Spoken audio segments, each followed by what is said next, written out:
My name is Sergeant Rick Schiff. I'm an 11-year veteran of the San Francisco Police Department. I hold the department's highest Medal of Honor for bravery. That used to mean a lot more to me than it does now. What I'd like to talk to you about today is my now 7-year-old daughter. This is an identical twin. Her sister is now dead.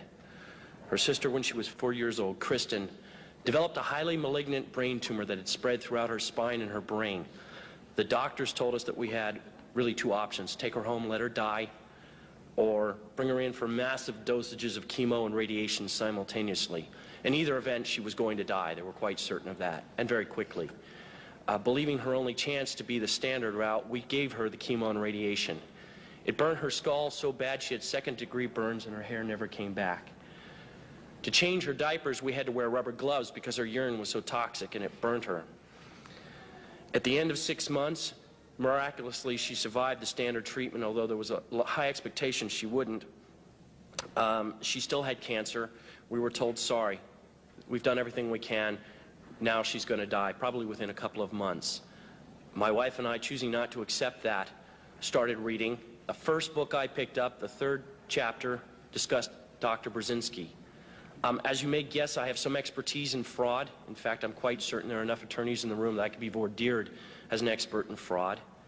And I conducted my own investigation. I have no doubt the man is not a fraud. I have no doubt that he does what he does out of earnest belief that his medicine works. And now you're in a position to judge for yourselves whether it works or not. But it's well established by the FDA that it's non-toxic. 18 months later, we took my daughter off the anti-neoplastin. She had not died. She had no signs of tumor. She remained free for 18 months of cancer. Within a month, the cancer was widespread in her brain. We put her back on Brzezinski's. By the way, at the objections of our doctors, for some reason felt that it had failed her. We put her back on. Within 9 weeks, the tumor was completely gone.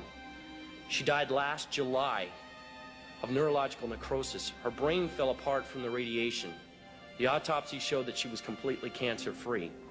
Out of 52 cases of that disease ever, no one died cancer-free, just Chrissy. So she didn't die of a terminal illness. She died of my inability to care for her properly, and she died from bad advice. She died because there's a government institution